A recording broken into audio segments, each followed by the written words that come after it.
Assalamualaikum warahmatullahi wabarakatuh. Shalom, Om Swastiastu, Namo Buddhaya, Salam Kebajikan.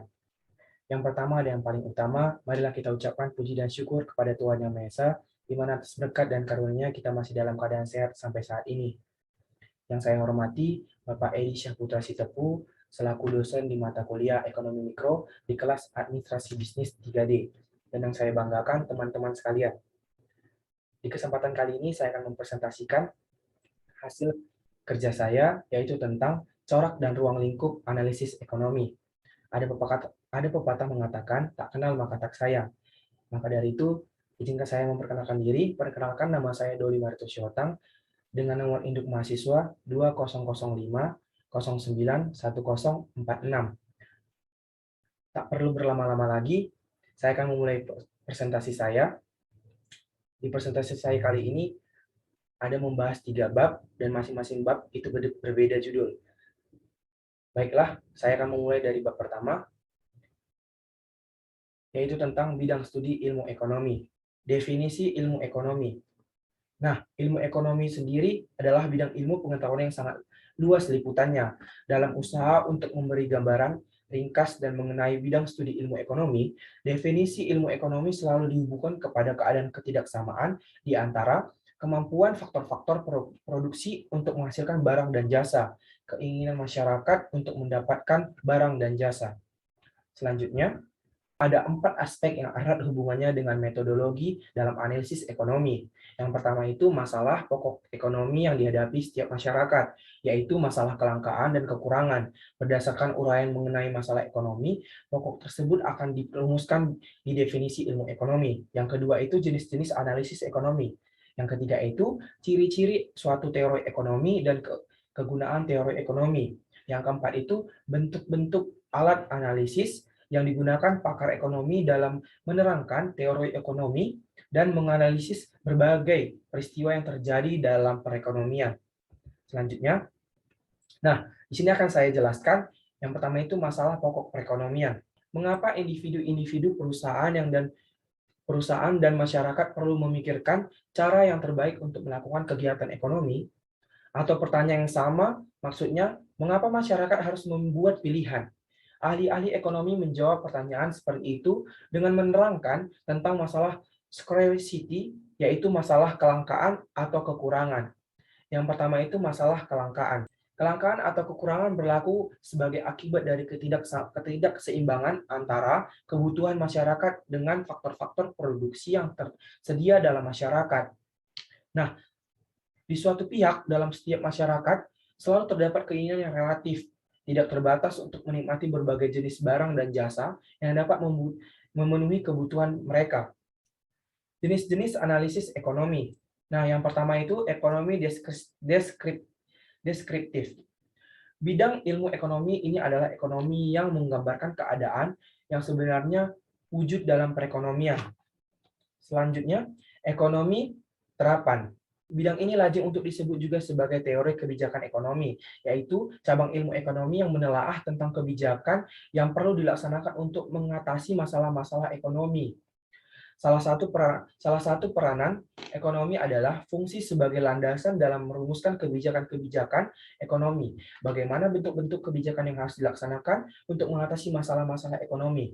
Nah, dalam perekonomian ini, tujuan-tujuan yang ingin dicapai adalah, yang pertama itu, mencapai pertumbuhan ekonomi yang cepat. Yang kedua itu, menciptakan kestabilan harga-harga. Yang ketiga itu, mengatasi masalah-masalah pengangguran. Yang keempat itu, mewujudkan distribusi pendapatan yang merata. Nah, yang berikutnya itu teori ekonomi. Teori ekonomi ini adalah pandangan-pandangan yang menggambarkan sifat hubungan yang wujud dalam kegiatan ekonomi dan ramalan tentang peristiwa yang terjadi apabila suatu keadaan yang mempengaruhinya mengalami perubahan. Nah, selain itu, teori ekonomi juga memberikan gambaran tentang sifat-sifat utama dari sistem ekonomi dan bagaimana sistem ekonomi berfungsi. Dalam teori ekonomi, yang diterangkan adalah gambaran umum yang disederhanakan mengenai kegiatan ekonomi dan sifat-sifat hubungan ekonomi. Selanjutnya adalah pernyataan positif dan pernyataan normatif. Nah, pernyataan positif adalah pernyataan yang mengandung arti apakah yang wujud atau terlalu wujud atau akan wujud. Kebenaran pernyataan positif dapat dilihat dengan membandingkan dengan kenyataan yang wujud. Pada hakikatnya, pernyataan positif adalah pernyataan mengenai fakta-fakta yang wujud dalam masyarakat, dan oleh sebab itulah kebenaran dapat dibuktikan dengan memperhatikan kenyataan-kenyataan yang berlaku. Nah, dalam pernyataan positif, contohnya itu kalau produksi beras turun maka harganya akan naik. Dan kalau beras dijual ke kota maka harganya lebih mahal daripada dijual di desa. Nah, inilah contoh dari pernyataan positif. Yang kedua itu pernyataan normatif. Nah, pernyataan normatif ini adalah suatu pandangan subjektif atau suatu judgement. Pernyataan itu bukan menguatkan mengenai pendapat, keadaan yang akan wujud, tetapi menyatakan tentang apa yang sebaiknya harus wujud. Pernyataan normatif ada kalanya sangat dipengaruhi oleh faktor-faktor yang tidak bersifat rasional seperti faktor kebudayaan, filsafat, dan keagamaan. Nah, contoh dari pernyataan normatif ini adalah seperti peningkatan kesejahteraan masyarakat baru dilakukan dengan mempercepat ketambahan pendapatan nasional, dan peningkatan kesejahteraan masyarakat harus dilakukan dengan berusaha agar pertambahan pendapatan dinikmati secara merata oleh seluruh lapisan masyarakat. Sifat-sifat teori ekonomi. Yang pertama itu variabel-variabel. Teori tersebut pada hakikatnya bertujuan untuk menjelaskan bagaimana harga barang ditentukan. Dalam membahas mengenai variabel, perlu dibedakan dua variabel berikut. Yang pertama itu endogen dan eksogen. Nah, variabel endogen adalah variabel yang sifatnya diterangkan dalam teori tersebut. Sedangkan variabel eksogen adalah variabel yang mempengaruhi variabel endogen, tetapi ia ditentukan oleh faktor-faktor yang berada di luar teori tersebut. Nah, yang kedua itu adalah asumsi. Asumsi itu membuat asumsi adalah pemisalan-pemisalan merupakan salah satu syarat penting dalam membuat teori dalam ilmu sosial. Nah, tanpa asumsi sangat sukar untuk menjelaskan sifat-sifat perhubungan di antara berbagai variabel oleh karena kegiatan ekonomi dan kehidupan perekonomian sangat kompleks sifatnya. Yang ketiga itu hipotesis. Nah, hipotesis ini adalah suatu pernyataan mengenai bagaimana variabel-variabel yang dibicarakan berkaitan satu sama lain. Nah, hipotesis sangat penting peranannya dalam mengumpulkan teori. Ini mengumpulkan sifat-sifat daripada hubungan variabel-variabel diterangkan. Hipotesis merupakan pernyataan yang menggambarkan keadaan pada umumnya wujud. Dengan demikian, ia tidak bisa 100% benar. Akan tetapi, sifat hubungan di antara variabel yang berbeda dengan hipotesis yang dibuat. Walaupun bagaimanapun, hipotesis masih tetap dianggap benar apabila sebagian besar misalnya 80% atau lebih dari peristiwa yang terjadi mempunyai sifat-sifat seperti dinyatakan dalam hipotesis. Nah, yang berikutnya itu adalah membuat ramalan. Merupakan peranan penting lainnya yang dibahas dalam teori ekonomi. Teori ekonomi dapat pula meramalkan keadaan yang berlaku. Peramalan itu dapat digunakan sebagai landasan dalam merumuskan langkah-langkah untuk memperbaiki keadaan dalam perekonomian. Andai kata analisis ekonomi menunjukkan bahwa peristiwa yang tidak diinginkan akan berlaku dalam perekonomian, langkah-langkah pencegahan dapat dilaksanakan agar peristiwa yang tidak diinginkan tersebut dapat dihindarkan. Peranan ilmu statistik dalam analisis ekonomi. Nah, ilmu statistik memegang peranan sangat penting dalam ilmu ekonomi. Dalam mengumpulkan data mengenai berbagai aspek kegiatan perekonomian. Berbagai metode statistik memungkinkan dilakukannya pengumpulan data kegiatan ekonomi yang penting seperti tingkat produksi nasional, perkembangan jumlah penduduk, jenis-jenis pengangguran, dan perkembangan tingkat harga-harga. Yang lebih penting lagi, ilmu statistik memberikan sumbangan yang penting sekali dalam analisis ekonomi. Dalam hubungannya dengan ilmu ekonomi, ilmu statistik memegang dua peranan penting berikut ini. Menyediakan berbagai jenis angka indeks untuk menunjukkan kecenderungan perkembangan variabel-variabel ekonomi tertentu dari waktu ke waktu. Yang kedua itu menguji atau menyelidiki kebenaran pandangan dalam teori-teori ekonomi. Nah, selanjutnya itu peranan ahli ekonomi dalam kebijakan ekonomi. Nah, dalam menerangkan sifat-sifat ekonomi, diterangkan bahwa salah satu peranan teori ekonomi adalah meramalkan keadaan yang akan wujud pada masa yang akan datang. Mikroekonomi dan makroekonomi. Nah, Teori makroekonomi, isu pokok yang dianalisis dalam teori makroekonomi adalah bagaimanakah caranya menggunakan faktor-faktor produksi yang tersedia secara efisien agar kemakmuran masyarakat dapat dimaksimumkan. Analisis seperti ini dibuat berdasarkan kepada pemikiran bahwa yang pertama itu kebutuhan dan keinginan manusia tidak terbatas, sedangkan kemampuan faktor-faktor produksi menghasilkan barang dan jasa untuk memenuhi kebutuhan dan keinginan masyarakat adalah terbatas. Yang berikutnya itu makroekonomi. Nah, menurut Keynes, kesempatan kerja penuh tidak perlu dapat dicapai dalam perekonomian. Kebanyakan perekonomian akan selalu menghadapi masalah pengangguran, dan keadaan tersebut wujud sebagai akibat kekurangan permintaan yang kurang efektif. Dalam masyarakat akan selalu terjadi keadaan di mana keinginan masyarakat untuk berbelanja atau pengeluaran yang akan dilakukan oleh seluruh perekonomian dan jasa adalah lebih rendah dari kemampuan perekonomian untuk memproduksi barang dan jasa. Akibatnya, perusahaan-perusahaan tidak akan menggunakan alat-alat produksi yang dimilikinya pada kepastian yang maksimum, dan tidak semua tenaga kerja dalam perekonomian akan digunakan dalam kegiatan memproduksi, hingga terjadilah pengangguran. Untuk mengatasi masalah ini, pemerintah perlu menjalankan kebijakan-kebijakan untuk meningkatkan kegiatan-kegiatan ke arah kesempatan kerja penuh. Nah, selanjutnya kita akan bahas bab 2, yaitu tentang pola kegiatan perekonomian, uang, perdagangan, dan spesialisasi. Di dalam berbagai corak kegiatan perekonomian tersebut, kegiatan ekonomi tidak lagi ditujukan untuk memenuhi kebutuhan sendiri, akan tetapi terutama akan dilakukan untuk memenuhi keinginan-keinginan yang wujudnya di pasar. Di samping ini, unit-unit produksi telah sanggup mengembangkan teknik produksi yang modern, sehingga mereka dapat menyediakan kebutuhan-kebutuhan yang dibutuhkan masyarakat dalam jumlah yang banyak. Nah, perekonomian di dunia telah mengalami perubahan yang sangat drastis dalam dunia setengah abad kebelakangan ini. Mula-mula perubahan tersebut terutama dalam negara-negara maju. Akan tetapi, semenjak Perang Dunia Kedua, banyak negara-negara berkembang juga mengalami perubahan corak kegiatan ekonomi yang sangat nyata. Produksi dan perdagangan dalam perekonomian substen. Yang pertama itu pola perdagangan substen. Nah, dalam perekonomian yang sangat primitif, yang lebih lazim dikenal sebagai perekonomian substen. Unit-unit produksi terutama dari keluarga petani tradisional, petani seperti itu menggunakan cara-cara dalam bercocok tanam yang sangat sederhana. Tingkat produktivitas kegiatan mereka relatif rendah, dan tingkat produksi hanya cukup untuk memenuhi kebutuhan yang sederhana gitu. Jarang sekali terdapat surplus atau kelebihan produksi yang dapat dijual ke pasar. Kegiatan ekonomi lainnya yang penting adalah berburu dan menangkap ikan. Berikutnya itu perdagangan barter. Nah, dalam perekonomian subsisten yang masih primitif sekarang, perdagangan dilakukan secara barter, yaitu perdagangan secara bertukar-tukar barang. Nah, untuk produksi untuk memenuhi kebutuhan sendiri ini ya dilakukan secara individu gitu, karena memproduksi untuk diri sendiri gitu. Ya, selanjutnya ciri-ciri perekonomian uang. Nah, suatu perekonomian yang dapat menggunakan uang sebagai perantara dalam kegiatan tukar menukar atau perdagangan dikenal sebagai perekonomian uang.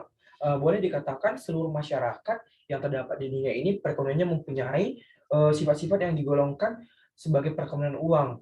Namun dengan demikian sampai di mana pentingnya uang dalam tiap-tiap masyarakat adalah berbeda dari satu masyarakat ke masyarakat lainnya. Selanjutnya itu kebaikan-kebaikan spesialisasi. Nah,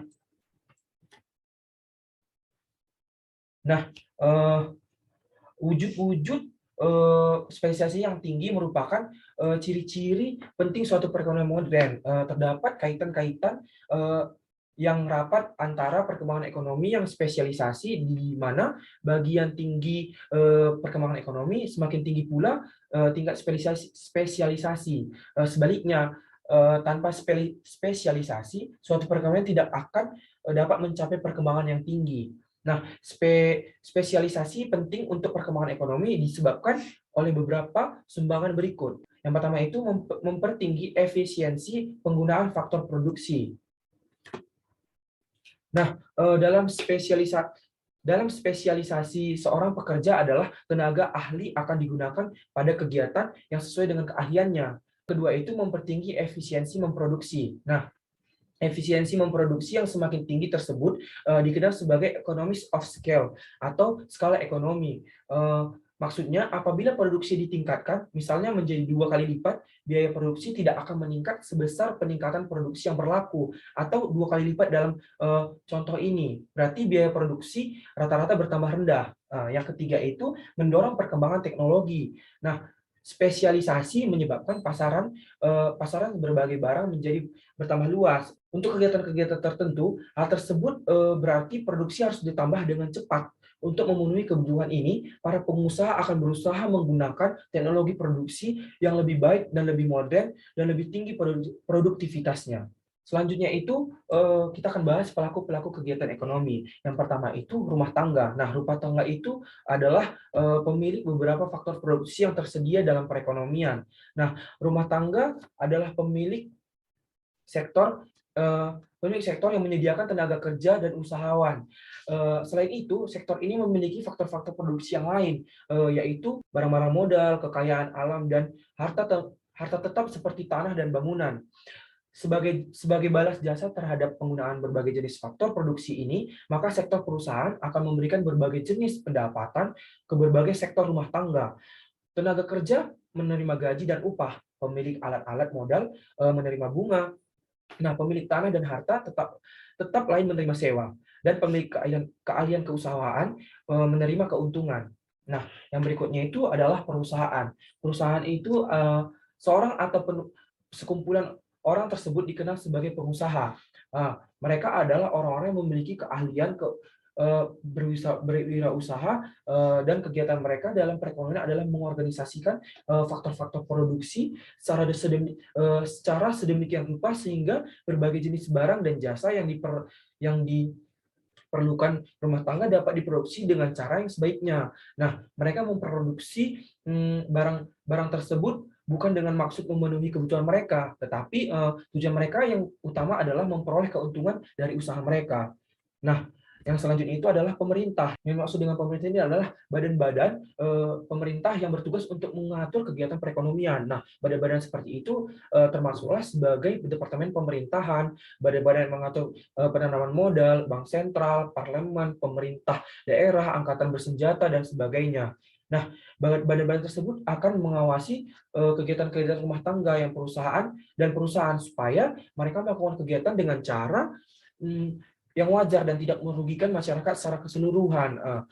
Nah, siklus aliran pendapatan. Nah, untuk memberikan gambaran yang lebih jelas mengenai corak kegiatan perekonomian yang wujud dalam suatu perekonomian, ahli-ahli ekonomi biasanya membuat suatu diagram yang dinamakan siklus aliran pendapatan, yang di mana ada pendapatan, ada faktor-faktor produksi, nah ada barang-barang dan jasa-jasa, dan pengeluaran antara sektor-sektor dalam kegiatan ekonomi. Nah, dari siklus aliran pendapatan ini, yang sederhana dimisalkan bahwa pemerintah tidak wujud dan tidak melakukan kecampur tangan dalam kegiatan perekonomian. Dengan demikian, siklus aliran pendapatan biasanya hanyalah menunjukkan bentuk aliran faktor produksi. Selanjutnya itu adalah siklus aliran pendapatan dan ekonomi pasar. Nah, yang pertama itu interaksi antara sektor rumah tangga dan perusahaan. Nah, interaksi antara sektor perusahaan dan rumah tangga ini di pasar barang akan memberikan petunjuk kepada suatu perekonomian tentang jenis-jenis barang dan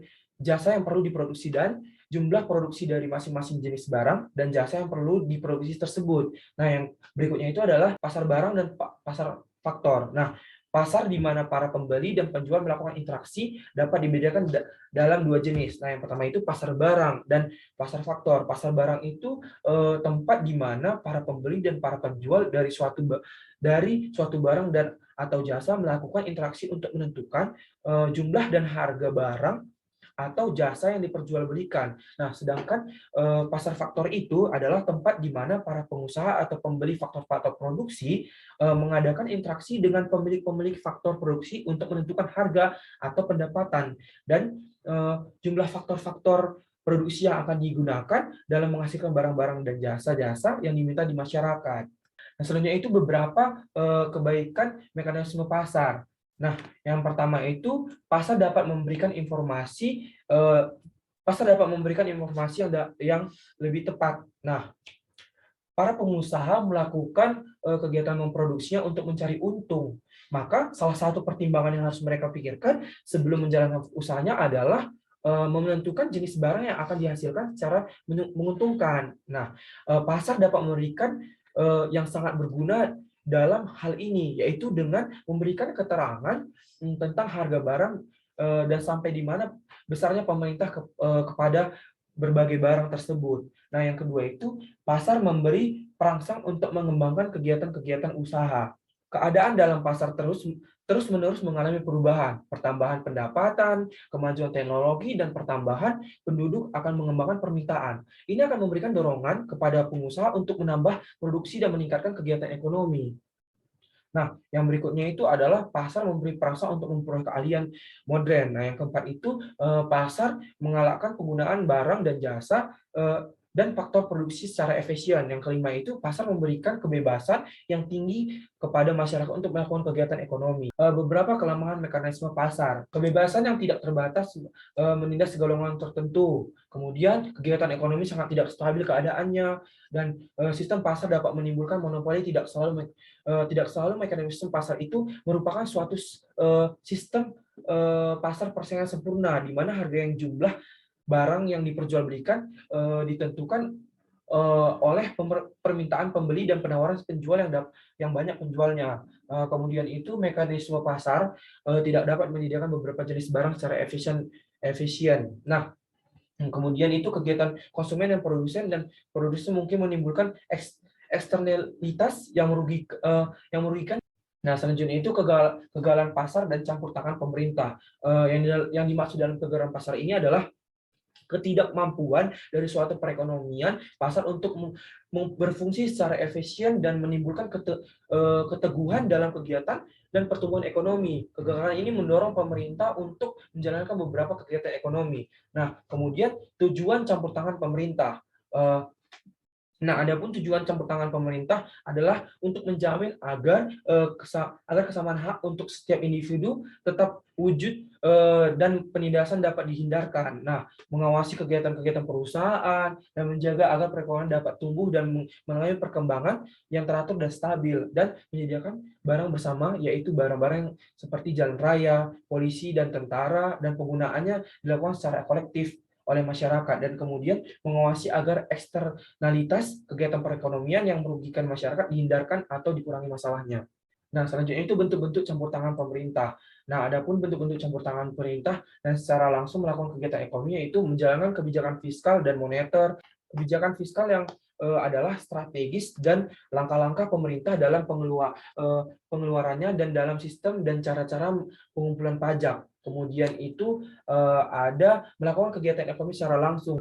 Dalam beberapa kegiatan ekonomi terdapat perbedaan yang nyata sekali di antara keuntungan yang diperoleh oleh orang-orang yang melakukannya. Nah, kemudian itu ada membuat peraturan-peraturan. Oke, teman-teman, demikian penjelasan dari bab 2. Selanjutnya kita akan lanjutkan ke bab ketiga, yaitu tentang masalah dan analisis ekonomi. Nah, yang pertama itu beberapa masalah pokok dalam perekonomian. Yang A, menentukan barang dan jasa yang harus diproduksi. Nah, barang dan jasa yang dihasilkan dalam suatu perekonomian adalah sangat banyak jenisnya, yaitu dari barang yang sangat sederhana seperti beras, tape. Nah, selanjutnya barang yang sangat kompleks seperti kapal terbang. Nah, setiap tahun suatu perekonomian harus menentukan jenis-jenis barang yang diperlukan oleh masyarakat dan jumlah produksi dari barang dan jasa tersebut. Nah, yang B itu adalah menentukan untuk siapa barang-barang itu diproduksi. Nah, dalam memikirkan masalah, efisien kegiatan memproduksi yang harus difikirkan tidaklah terbatas hanya kepada masalah efisien dari segi teknik, penggunaan yang paling up to date, belum tentu menghasilkan keuntungan lebih besar. Faktor lain yang perlu diperhatikan adalah besarnya jumlah permintaan. Nah, apabila permintaan yang sangat besar, maka penggunaan teknik yang sangat modern akan menaik lebih efisien lagi gitu. Nah, tetapi andai kata permintaannya tidak terlalu banyak, maka penggunaan teknik produksi yang lebih sederhana akan menciptakan efisien yang lebih baik. Nah, yang C itu menentukan bagaimana cara barang diproduksi. Nah, dalam fase ini dalam memikirkan masalah untuk siapa barang-barang diproduksi, bukan saja harus dipikirkan tentang bagaimana pendapatan keseluruhan masyarakat didistribusikan, akan tetapi juga tentang apakah distribusi itu sesuai dengan kepentingan seluruh masyarakat. Nah, kalau pendapatan individu didasarkan kepada pembayaran untuk faktor-faktor produksi yang mereka miliki dan mereka tawarkan. Nah, maka masalah ketidakseimbangan dalam distribusi yang mereka miliki, pendapatan akan timbul. Yang kaya akan bertambah kaya, nah sedangkan yang miskin akan menghadapi banyak masalah dan kesulitan untuk memperoleh pendapatan. Selanjutnya, yaitu tentang pengangguran, penghamburan, dan tidak tercapai. Yang pertama itu pengangguran. Nah, pengangguran itu sekarang perlu dimisalkan bahwa ada tenaga kerja yang menganggur dan faktor-faktor produksi lainnya tidak sepenuhnya digunakan. Nah, yang kedua itu tentang penghamburan. Penghamburan ini di samping menggambarkan bahwa faktor-faktor produksi tidak sepenuhnya digunakan. Nah, dapat pula digunakan untuk menggambarkan bahwa faktor-faktor produksi digunakan sepenuhnya tetapi tidak secara efisien. Nah, contohnya itu seperti seorang petani tidak dapat menjadi pegawai yang baik dan sebaliknya. Dan sebaliknya pula, pegawai-pegawai kantor tidak dapat menjadi petani yang baik. Nah, dengan demikian menempatkan pekerja-pekerja yang tidak sesuai dengan keahlian mereka menimbulkan inefisiensi dalam penggunaan faktor-faktor produksi dan produksi tidak dapat mencapai tingkat yang maksimum. Nah, keadaan seperti ini dapat dipandang sebagai penghamburan dalam menggunakan faktor-faktor produksi. Nah, itu selanjutnya tingkat produksi yang tidak tercapai. Selanjutnya itu adalah pertumbuhan ekonomi. Nah, yang pertama itu efek pertambahan faktor produksi. Nah, pemisalan bahwa faktor-faktor produksi jumlahnya tidak dapat ditambah dan teknologi tidak mengalami perubahan hanya benar apabila analisis yang dibuat adalah terhadap keadaan dalam jangka pendek. Nah, dalam jangka panjang mereka akan mengalami perubahan, yaitu jumlah-jumlah faktor produksi akan bertambah dan tingkat teknologi yang digunakan akan menjadi semakin canggih. Nah, dengan faktor produksi yang lebih banyak dan tingkat teknologi yang lebih canggih, maka produksi maksimum masyarakat dapat dinaikkan. Oleh karena itu, kurva kemungkinan produksi akan menjadi semakin menjauh dari titik nol. Nah, kemudian itu kemajuan teknologi yang tak seimbang. Nah, biasanya kemajuan teknologi yang tidak sama di berbagai sektor, perkembangan teknologi di sektor industri selalu lebih pesat daripada perkembangan teknologi di sektor pertanian. Nah, perkembangan teknologi yang berbeda di berbagai sektor tersebut menyebabkan kurva batas kemungkinan produksi berubah. Kurva kemungkinan produksi dan masalah ekonomi. Nah, dalam bagian yang menerangkan tentang batas kemungkinan produksi telah dinyatakan bahwa analisis tersebut dapat digunakan untuk menerangkan beberapa masalah yang dihadapi suatu masyarakat atau perekonomian. Nah, dalam bagian ini pernyataan tersebut akan diuraikan lebih lanjut. Analisis berikut akan menggunakan kurva batas kemungkinan produksi untuk menerangkan masing-masing masalah berikut. Nah, yang pertama itu memilih barang yang harus diproduksi. Yang kedua itu masalah pengangguran dan yang ketiga itu masalah pertumbuhan ekonomi. Selanjutnya itu adalah memilih jenis barang yang harus diproduksi. Nah, yang pertama itu faktor-faktor produksi sepenuhnya digunakan. Nah, yang kedua itu faktor-faktor produksi tetap jumlahnya. Nah, yang ketiga itu teknologi tidak mengalami perubahan. Yang keempat itu hanya dua macam barang diproduksi. Yang kelima itu biaya kesempatan semakin meningkat. Selanjutnya itu ada masalah pengangguran. Nah, masalah pengangguran keadaan di mana tingkat produksi adalah di bawah tingkat yang maksimum.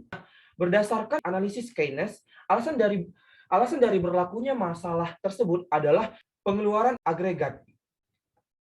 Nah, yang kurang daripada yang diperlukan untuk mewujudkan tingkat kesempatan kerja penuh dan tingkat produksi masyarakat yang maksimum. Nah, persoalan ekonomi dianalisis dalam teori makroekonomi. Teori ini seterusnya menerangkan pula kebijakan-kebijakan pemerintah yang perlu dilakukan untuk mengatasi masalah kekurangan pengeluaran agregat masyarakat yang dihadapinya. Nah, selanjutnya itu adalah masalah pertumbuhan ekonomi yang tidak teguh. Nah, Dalam perekonomian, keadaan yang paling ideal adalah mencapai tingkat kesempatan kerja penuh dalam jangka pendek maupun jangka panjang. Nah, dengan perkataan lain, setiap perekonomian selalu mengharapkan agar tingkat pertumbuhan ekonomi selalu teguh sehingga penggunaan tenaga kerja dan faktor-faktor produksi lain secara sepenuhnya selalu akan dicapai dari suatu periode ke periode lainnya. Nah, selanjutnya itu adalah sistem-sistem perekonomian. Nah, yang pertama itu di sistem-sistem perekonomian itu yang pertama itu sistem pasar bebas atau laissez-faire. Nah, dalam teori ekonomi dan dalam keadaan yang sebenarnya sistem pasar bebas atau sistem laissez-faire merupakan sistem ekonomi yang paling ideal. Oleh sebab itu, pada masa ini semakin banyak negara yang melaksanakan sistem ini dengan sebaik-baiknya. Uraian berikut menerangkan ciri asas sistem ini dan bagaimana sistem ini mengatasi masalah-masalah pokok dalam perekonomian. Nah, yang berikutnya itu adalah sistem ekonomi campuran. Nah, sistem ekonomi campuran ini adalah sistem ekonomi yang dikendalikan dan diawasi oleh pemerintah, tetapi masyarakat masih mempunyai kebebasan yang cukup luas untuk menentukan kegiatan-kegiatan ekonomi yang ingin mereka jalankan. Nah, dalam perekonomian campuran, tujuan pokok dari campur tangan pemerintah adalah untuk menghindari akibat-akibat yang kurang menguntungkan dari sistem pasar bebas. Nah, yang terakhir itu adalah sistem ekonomi perencanaan pusat. Nah, sistem ekonomi ini dipraktikkan di negara-negara komunis yang wujud pada awal tahun 1990-an. Nah, ia merupakan sistem ekonomi di mana pemerintah sepenuhnya menentukan corak kegiatan ekonomi yang akan dilakukan. Nah, cukup sekian presentasi dari saya tentang corak dan analisis ruang lingkup ekonomi. Semoga apa yang saya paparkan dan presentasikan dan saya bagikan semoga menjadi bermanfaat bagi teman-teman dan menjadi referensi dan menambah pengetahuan bagi teman-teman. Cukup sekian presentasi dari saya. Terima kasih.